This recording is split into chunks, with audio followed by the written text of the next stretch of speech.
Messenger မှာစာရိုက်နေတာကိုဖတ်လို့မသိအောင်ပိတ်ထားတဲ့နည်းလေးပါ Messenger စာရိုက်နေတာကိုတစ်ဖက်လူမသိအောင်ပိတ်ထားတဲ့နည်းလေးဘယ်လိုလုပ်ကြလဲဆိုတာတွားပြီးတော့ကြည့်ကြမယ်ရှင်အရင်ဆုံး Messenger လေးကိုဝင်လိုက်ပါဝင်ပြီးတော့အကောင့်တစ်ခုတည်းကိုဝင်လိုက်ပါအကောင့်တစ်ခုကိုရွေးပြီးတော့ဆိုလို့ရှိရင်ကိုကဒီမှာအပေါ်ကအိမ်ပုံစံတဲ့နေရာကိုနှိပ်လိုက်ပါနှိပ်ပြီးတော့ပြီဆိုလို့ရှိရင်နည်းနည်းဆွဲတင်လိုက်ပါအပေါ်ကို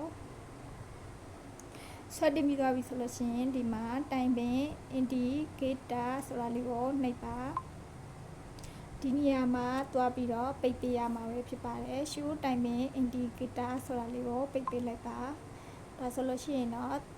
ကိုကစာရိုက်နေတာကိုသူရှိမှတွားပြီးတော့မပေါ်တော့ပါဘူးသူကိုစာရိုက်နေတာကိုသူကလည်းမသိတော့ပါဘူးအဲ့တော့ကိုကဒီနည်းလမ်းလေးတိုင်းမဲ့တွားလုပ်ကြည့်ပါဖက်လူမသိစေမှုဆိုလို့ရှိရင်ဒီနည်းလမ်းလေးကိုတွားလုပ်ထားကြည့်လိုက်ပါဒီနည်းလမ်းလေးကကိုအတွက်အကျိုးရှိတယ်ဆိုလို့ရှိရင်လည်း follow လေးမလုပ်ကြဘူးဆို follow လေးလုပ်အသက်လေးပေးပြီးတော့ share လေးလည်းတစ်ချက်လုပ်ပေးတော့ပါရှင်အားလုံးပဲအဆင်ပြေကြပါသေးရှင်